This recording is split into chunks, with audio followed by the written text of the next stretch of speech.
Agence 16, la vidéo, vas-y, notre animation.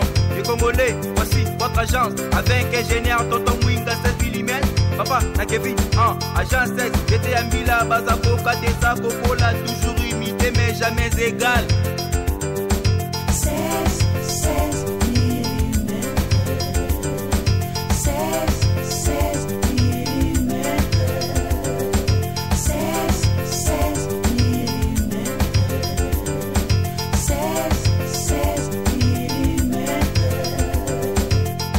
Réalisation, clip vidéo, théâtre et cinéma, publicité, documentaire, magazine, reportage mariage, reportage d'aide et émission. 16 mm. 16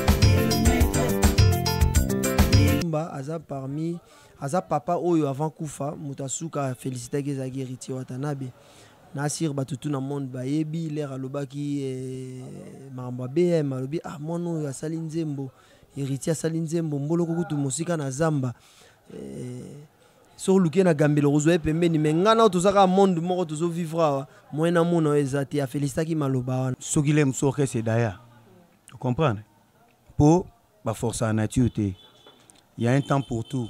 Les alara mo bosali petit so bo compé na moment moko boya descente bo kiti bo pemi po batsa oka souvent ya rafo ciblé moto bat bazotala et moto bat bazotala les héritiers ya on moni ba benga Julia nani okuta finga ki nani oyo père héritier nani oui Rasson héritier un musicien père héritier un musicien mkoni ici héritier les cas ibsino nga papa nga zaka musicien.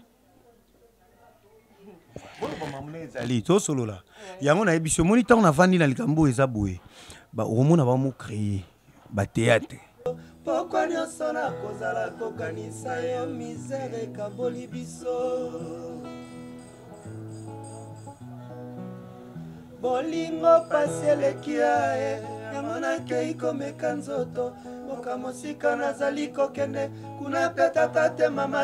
Très chers internautes, bienvenue dans votre émission Plateau Universel avec votre servante Julia Biselenge. Obino Bobengara mingi na komba Julia d'or. Merci Nabino Nyonso babone na biso ya Info 16 o bo sepelaka kolanda émission na biso o bo sepelaka na Info 16 na pesi bino mbote bo place bozali ba ndeko nyonso ya diaspora na pesi bino mbote vraiment lelo eza politique te nde bo mesana komona ngai na o etali politique ya mboka na biso oui mais lelo toyambi ba musicien pour kolobela un grand monsieur, icône de la musique congolaise, Papa Lutumba Simaro, paix à son âme, au Atiki Biso, ça fait quelques jours, depuis samedi, la nuit de samedi, Atika Kibiso. Nous sommes là avec le musicien Ya Latim Wata. Na gauche nanga nazana Diego Milito, musicien Ya Latim Wata. Mbote ndeko Diego. Ouais, Mbote Julia. Bonne santé, il y a orchestre et tout. Ouais, groupe Kitoko, ça va. Moi, pas si gâteau, Kabola, na famille à Lutumba, na famille à Batutu, Balinga musique, na famille à Bamesen, surtout, net au père vrai. Papa Lutumba, mais ça va. Ok, Azaye mon côté, je suis avec Mishka, chef d'orchestre de la Team Wata. Bonjour Mishka. Bonjour. Comment la santé, l'orchestre et tout en tant que chef? Je me porte bien par la grâce de Dieu. Et aussi l'orchestre. Nous nous portons à merveille. Nous sommes ici par rapport à la mémoire de grand icône et Papa Lutumba Simaro au Auchoti Kabiso semaine passée, la nuit, le samedi passé. La nuit, vraiment, par rapport à Yabino, la Team Wata. Douleur, on a pas parce qu'on a besoin de partager en Nina Bana Congo. Ça fait vraiment mal. Et quand on a appris qu'il était parti, cette icône, Papa Lutumba, cette légende de la musique, un artiste complet, C'est quelqu'un qui n'était pas hypocrite. C'est quelqu'un qui parlait beaucoup, oui, mais surtout en parabole. Il parlait beaucoup et il disait des choses. Il ne parlait pas beaucoup pour ne rien dire. Il parlait beaucoup et il disait des choses. Il écrivait des chansons, des très belles mélodies. Oh, mon Dieu. Quel orage, quel souci. Tout ce qui est dans ma boronayo, qu'il soit bien accueilli au paradis, Papa Lutumba. Nazongi na côté Diego Milito. Diego Milito. Bino, bomone qui Papa Lutumba a travaillé dans Moulaï, ba musicien belé, ba orchestre belé et rendra visite. Ba solo là, est-ce que Bino peut latine wata? Bon, prochain qui est tant wazala qui vivant? Non, latine wata déjà musique de Zobeta, et ça musique ezaki na maele. Et Papa Lutumba zaki bato ba non mais na réflexion bien. Là biso to ça la musique intelligente. De zape to zo mema bato kaka na maele vers réflexion ya bien sur ki banzembo ki tout on comprendre. Et style wana ya Papa Lutumba ya ko mema bato na réflexion ya ko tinda muto a travaillé ko tinda muto limbisa moninga na bulingo et tout, c'était des conseils. Tout ça biso nyonso pété na Congo to estimara nango po bato ebele balobara bino ka barumba. En vrai dire matanga wana ezabina ya biso bato to linga pe rumba. En fait to approcher qui est côté wana na ba idée na ye wana. Donc tout ça déjà bato racine moko ya ba même idée, donc tout ça na enchaînement ya ba idée ya ba papa ya bongo. Mais quoi approcher personnellement boeza qui penzate, mais Papa Lutumba aza parmi aza papa oyo avant kufa mutasuka féliciter que zaki héritier Watanabe.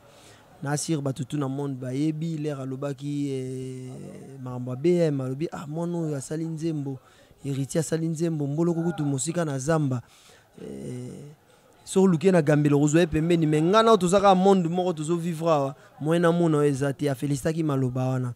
Donc Papa Lutumba amonaki déjà que relève ya bandenge ya salela kamakambu ndenge ya zali amoni que non akoza la pété héritier bakoki kozwa ba relève ya ba makambu wana et ils a pouvoir mobimba pesa ki héritier Watanabe et pouvoir on a pesa ki yango musique ezaraka ate il faut na approcher mutu to zane pembeni boye non musique to travailler rapper en to travailler en oh là là le mot m'échappe to travailler rapper to travailler mutu azaranta musu aux États-Unis mais ngana travailler kai awana yekoli pe na nzela na ye donc naza pembeni na ye et mutu ana so pa ko moyo ka musique nanga komi déjà pembeni nanga.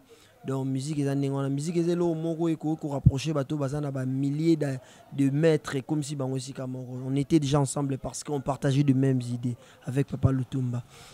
Mais bon souvenir nini ozanango par rapport ya carrière ya Papa Lutumba Simaro?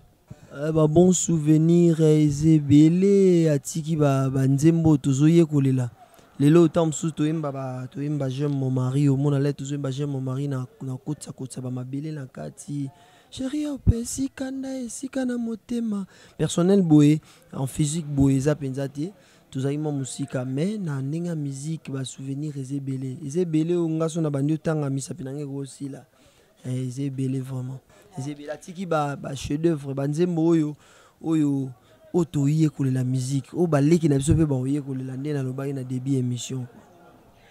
À la mémoire de Papa Lutumba Simaro, vraiment je donne un coucou à Dem Sindamba depuis États-Unis. Je sais que tu arrives hein? Bientôt là à Kinshasa. Dem Sindamba ndeka na lobaki que Likamba Chomboraka et ça l'a bien. Je voulais encore retourner chez Mishka, chef d'orchestre ya Latine Wata. Je rappelle, il y a un internaute nyonso au bazota la biso Mishka. Pas bon souvenir ni nos anango et pas ya Papa Lutumba. Bon, ils en ont la question. Il faut te répondre. Mais normalement, il y a un bon souvenir na batuluwa Papa Lutumba. Ils ont tout noté. Au moins nous tous habitons sur sa musique.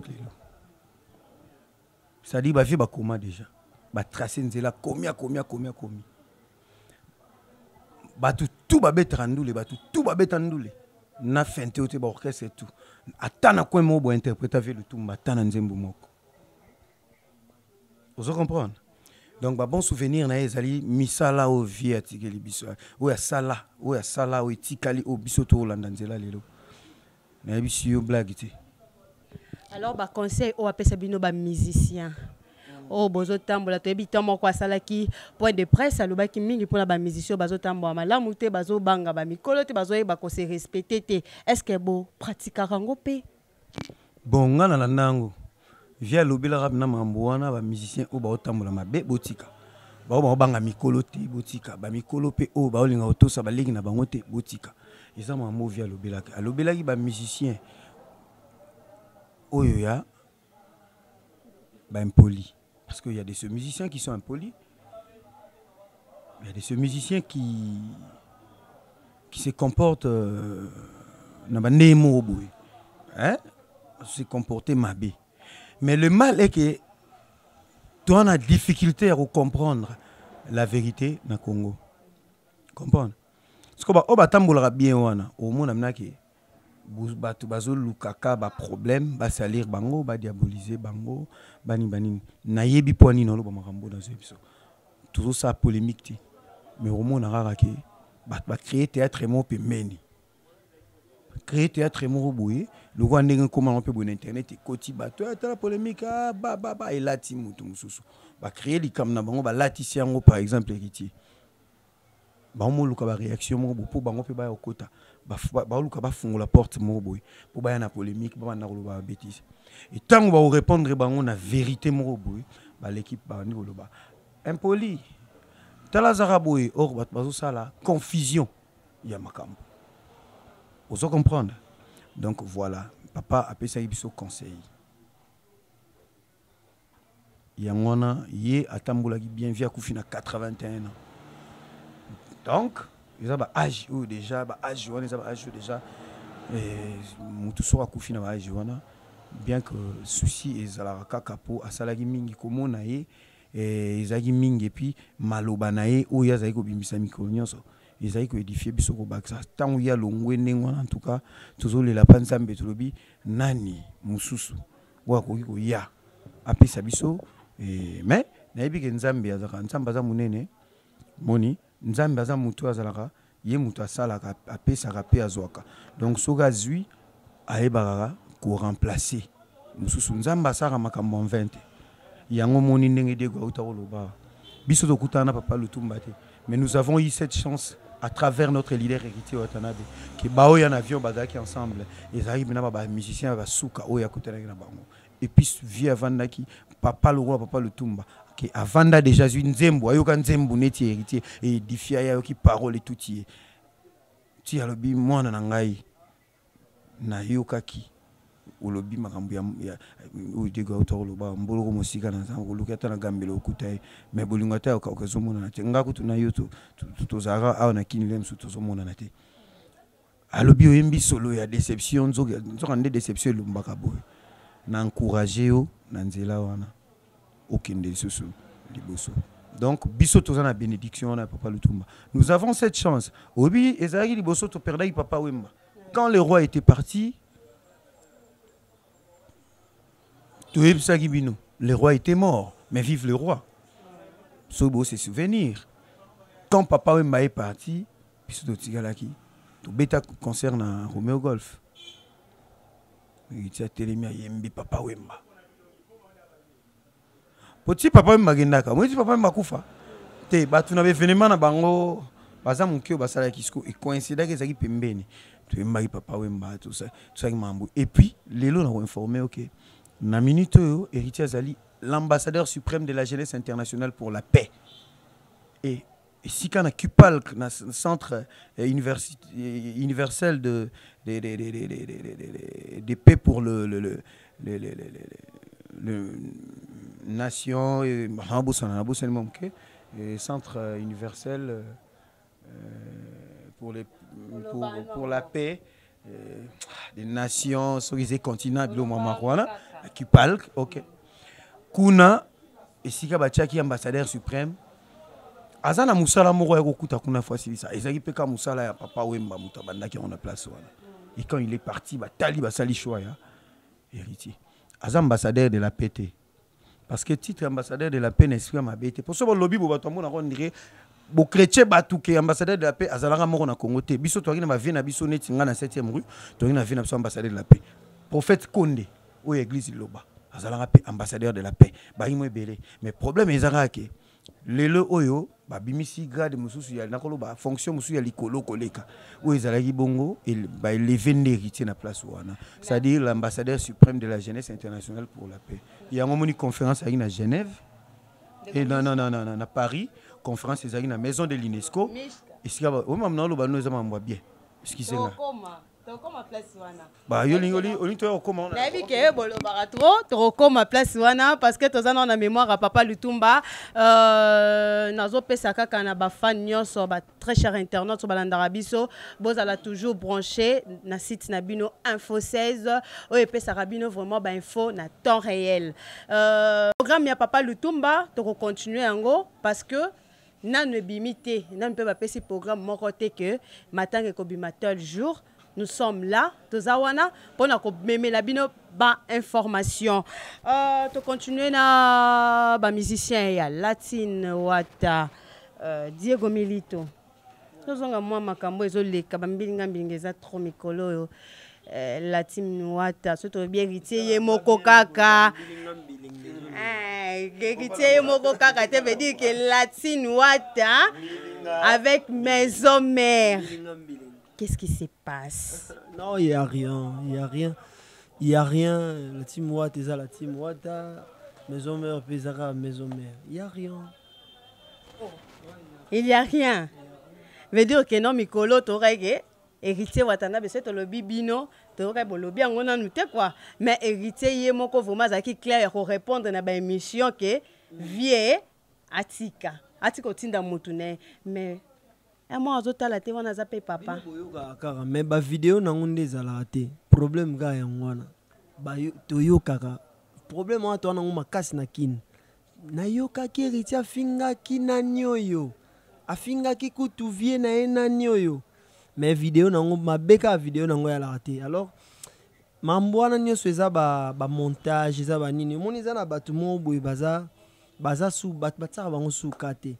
Mais pour battre au cas souvent il y a faux ciblé moto bat bazotala et moto bat bazotala les héritiers il y a un moni benga Julia nani okuta finga ki nani yo et ça ni ngwana batchaka le soukate ya non ba misia kala baza ya sikape bazali musique ezo évoluer to bige na kala ba orchestre no sala succès ezalaka tel na tel shock star banani et les loyaux, tu es big et les loyaux, so ba la musique, ba la banani, pour ne pas na citer nanyo na tikapé nanyo. Pour bazwa chance terre le bagay. On y a créé bananyo. Pour on n'a pas ce temps-là. Biso beta la musique. Tu as en Afrique du Sud, tu beta musique, tu beti musique, ba sepeli, ba tikali pe na posa. Et tu zonga en Afrique du Sud. Yangwan est important. Tout ce qui est mamboana ba polémique moeza nango na tina te tout exemple important te Julia information eza faux ba pesio ke héritier alobaki na nanyoyo na yokaki wana zaka na yokaki ba vidéo nango ya la te biso ba komo pesa biso hermo ba komo la biso veste mo ya batu mo baza ba impoli po na vérité kaka po na vérité mais le loso qui peuple esengi ba fan ba sengi que non le héritier à mon ana père naye bavanda penza boy face à face ba solo là ba sengi nazolo ba sengi est-ce que héritier à quoi accordango loro les ana na soki jour ba rosenga toye ba nenga otala mambango eza problème te héritier azara na problème na mototé déjà héritier azara na problème na ngolo ba Ranson son excellence l'ambassadeur de la paix que j'ai sali azape na problème na ça y mokate un problème na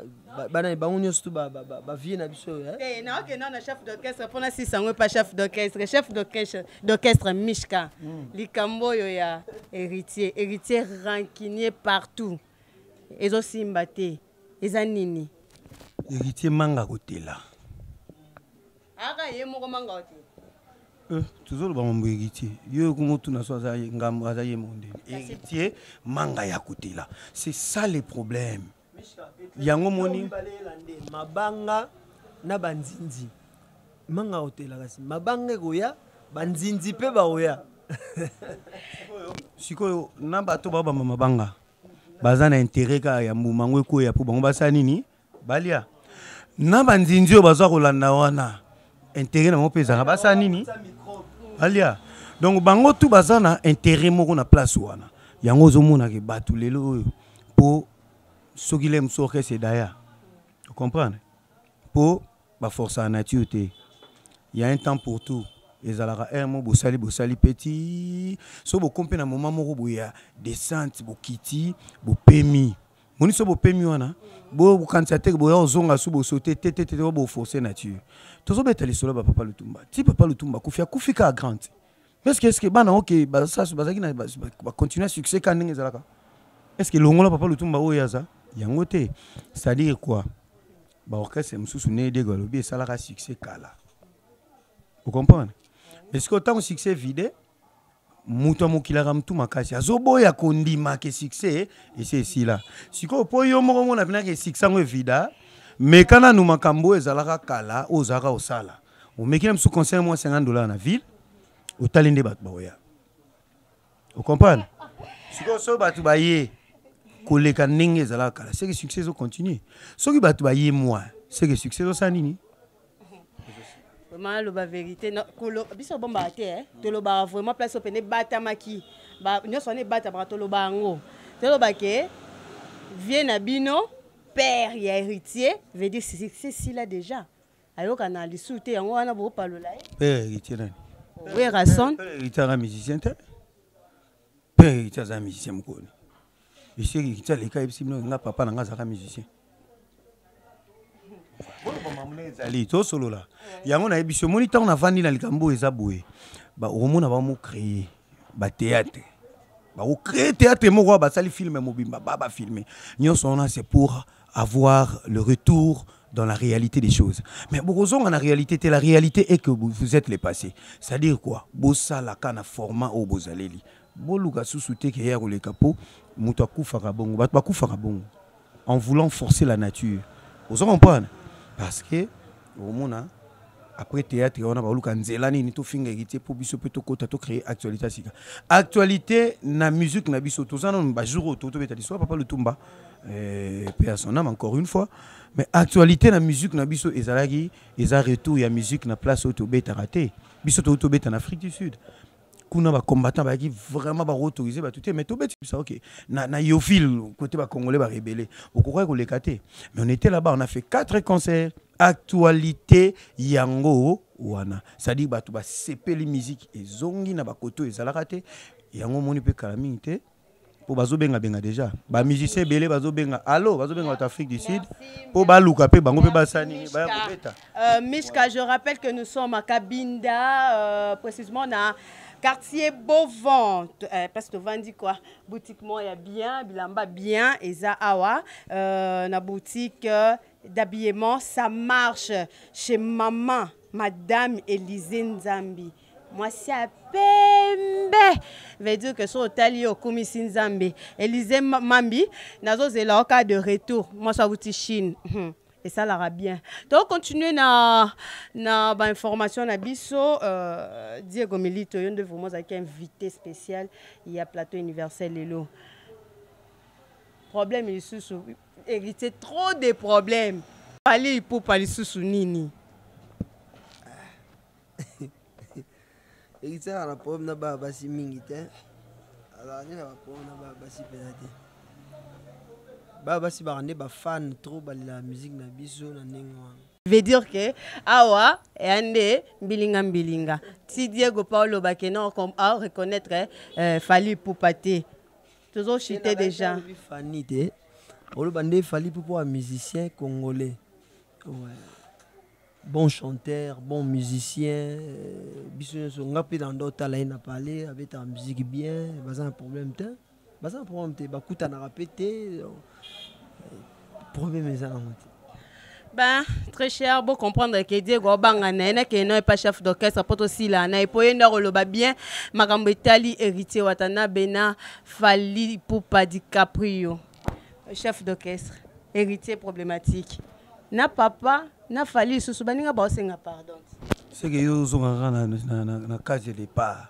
Et si na yebisa ko héritier aza kwa manga hotela. Case de départ, t'as la manga hotela, mais trop de problèmes maison les capetro na fali li susu. Problème na vie à mutu aussi la peka so kufi. Et surtout so ozana on a ba loupé mano ba succès boye. Ozo beta musique no ezo simba ezo bangisa batu mususu. Yango moni écrit toujours ba problème. Biso to moni ko wela na vie biso wela rati. Lelo yo biso to beti biso mutu bandi musique ezongi to zongi moni ngoto. Mais si ko bitu na nini o mona batu ba kolinga ngalo kola ya kende bonga na banda côté kuna po epesa mais ato bandi pe côté kuna ezanga po biso to bandaki yango yo landi. Héritier n'a pas de problème avec les gens. Héritier a sa musique na ende ya kitoko ezo so batu. Ozo comprendre? Yango moni batu lokola ba roi Manitou. Le roi Manitou Ludovic Biart. Nakati ote chef d'orchestre el kamango penengena lo bali kamba le roi Manitou et bomi simboka. Mais héritier e baki que le roi Manitou anaza mutu ya fali. Ye comment royembela le roi Manitou c'est encore à fali. Ah? Mutu nani? Oyo kit. Mukoni. Ba question za nga ba réponse za yo. Mukoni nyango roi Manitou akomanga mutu na ye. Bino nde boyebi histoire ti. Comprendre ngo? Roi Manitou aza libre. Aza mutu wana ba lar na ebele. Abimisi ba lar na ye apesi songolo yembanga nzembo. Mende avant pesa yo mbongo to pesa o wana boyemba azalaka ndema azalaka masa ya héritier ya depuis. Bien na makambo ba nzembo ta biso to yebaka Roi Manitou déjà participer na makambo na biso azalaka déjà. Yango moni il faut ozalaka sur sa musique kolongola pe moi ki bololé ezo boma biso. Okomona pena ke mutu alinga wanga neloko ezalaka te. Francis Biart de Capo, Ori de Capo. Francis Biart Malembesha. Yazali bongo grand frère ya Roi Manitou. Ludovic. Doris Kalala. Biart Dimani top modèle. Yé pas allé azali le ki ya Roi Manitou. Ça dit bango tout. Bana papa Biart bango baza vina wa bourgeois kala. Basala ba makambu déjà kala. Vous comprendre? Si go sori boy Roi Manitou lelo olobi ke bo Roi Manitou o ezayote o ezaka Angola to nga mbaka za Gabon. Il faut Francis Biart pas à la o yana bango Gabon.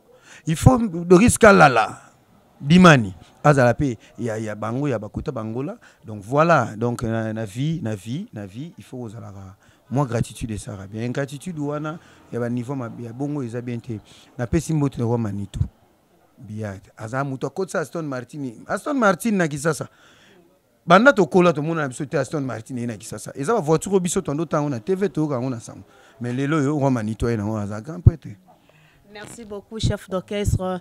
Nous avons déjà dans l'émission Nabiso, dans CPLA. Diego, hein? On dit moment papa Lutumba et ça l'a bien après on dit moment quand il y a orchestre Nabino et ça l'a vraiment très bien.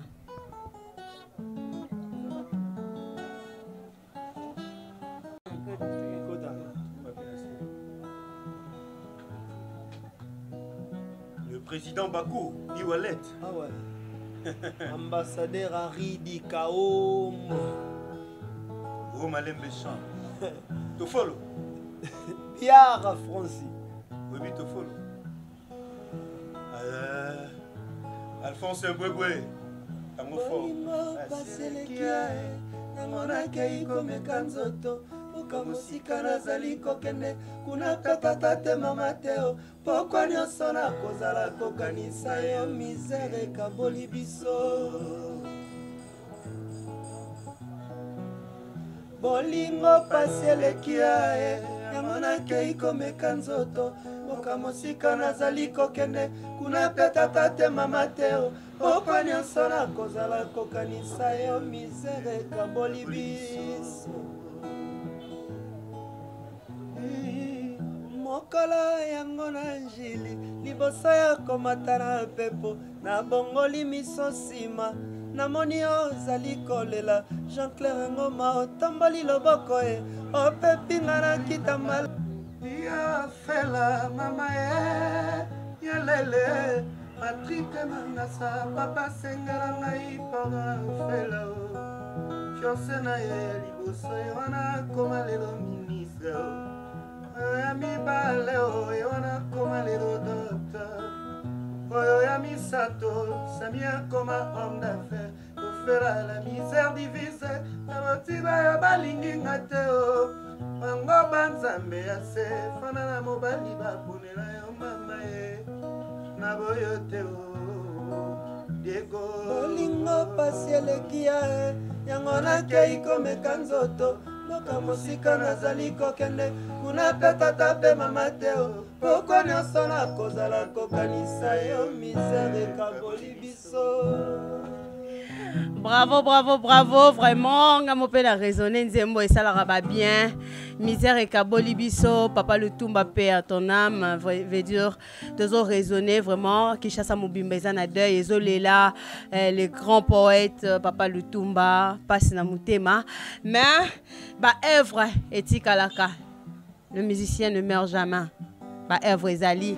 Nous sommes arrivés à la fin. Je remercie Batunion sur Basoutenaka, émission Plateau Universel.